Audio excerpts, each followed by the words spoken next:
the king, everybody's looking to the king, to the president for help. Instead of looking to God. All right. Oh, Barack Obama, I believe he's a praying man. I believe at the nighttime when the midnight fall, he's on his knees praying and talking to our God. Yes. But he can't let it be seen amongst the world. Because the world is not accepting it in their own disobedience. They're not accepting the things of God. We're just like Samaria, parallel to Samaria. We at the gate. And then the king began to get angry because he was angry with the prophet of God. He said, it was you, Elisha. If it wasn't for you, we wouldn't be in this predicament. Not realizing it was because of the disobedience. We so busy pointing fingers. Yes, yes. Check your own self. Come on. And here, he was so angry, so he figured if I killed Elisha, then the problem will be over. But let me tell you, when you got a connection with God, he forewarns you of the enemy before they can get there. Because Elijah told them, he coming to kill me.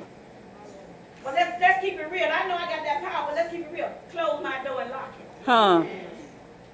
He ain't going to come up in here and take my life. There's going to be a fight going on. That's all.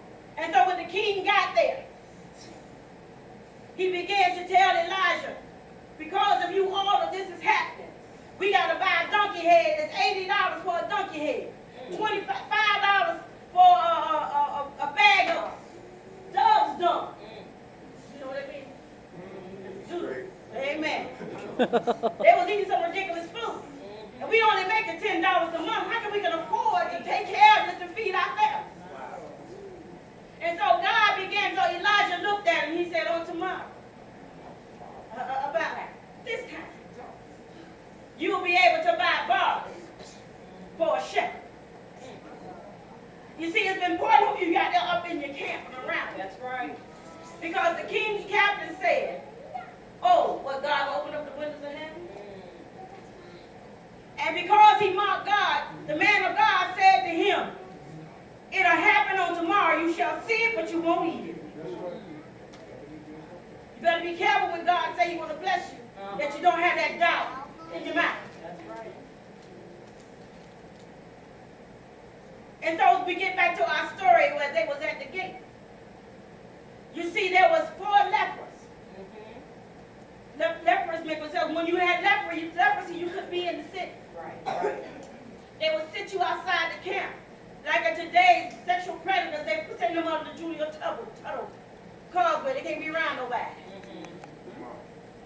And here, the lepers were not allowed to be around anybody because their bodies were full of sores. They could be walking and the nose would fall off, or an eye might fall out. The body was, and it was stench because when you have rotten skin, Yes. it stenches. But see, they were sitting outside of the gate, and they began to have a conversation with one another. Ain't gonna make no sense. We all gonna die. Because there ain't no city, ain't no food in the city. If we go in the city, they hungry too. They real hungry. So if we sit here, we still gonna die. Why don't we just get up and go to the gate of the Syrians and see? They might take us in. At least we'll eat. But let me tell you something about God. In the times of trouble, in the times of famine, when things not going right, God will provide. Yes, Every time. Who's at your gate? Yes. He will provide. When we're facing such a situation, God will take care of those that he said is his. Yes. Because they're doing the midday, they get up at twilight. Right at the early part of the evening when the sun is already gone down. And the Syrians were getting ready to go to bed and prepare themselves for the day. And they heard a sound of horses coming, chariots coming. But it was just the 4 lepers trying to make it to the camp, to the gate. But God calls, and you see God let your enemy hear things or see things that's not true. My Lord. Just because he needs you to be in for your benefit.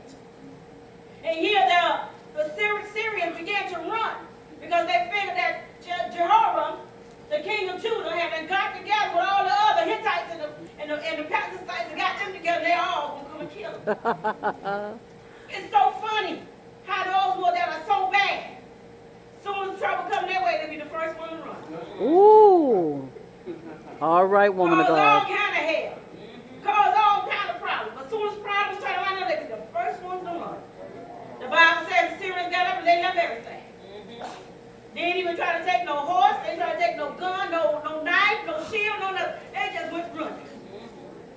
And so when the lepers got to the city, they found it to be empty.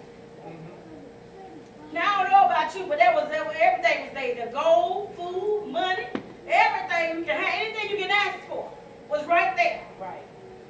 And they began to run in and eat a little bit, look around to see if anybody coming, go and hide a little bit here, put a little bit there, come back and get some more. Yeah. How did they realize something? Wait a minute.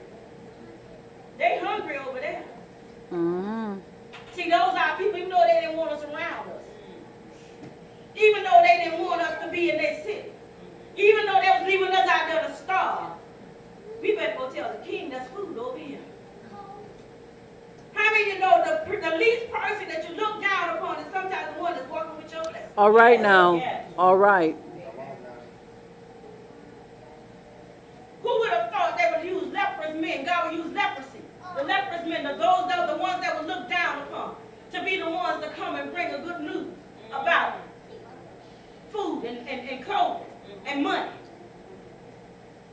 You see, God to do that. He'll put four here. Did you see he had 4 people? They saw that was good. And they made up in their mind they're going to go and tell somebody else. All right. He said, if we don't do this, if we don't go help them out, then something bad will come to us. They had enough love in their heart. They had enough care in their bodies that they wanted to help somebody else. And they went to the king and called to the gate. Who's at the gate now, y'all? We don't know our blessing may be at the gate. But they turned around and told them, no, this is just a setup. Ain't no Syrians ain't left their camps. This is just a setup. There's some doubt at the gate. And that particular captain said, well, you know, we'll go get the last 3 horses we got here. And we're going to go over to the Syrian camp. And we're going to see, we're going to check it out for you, king.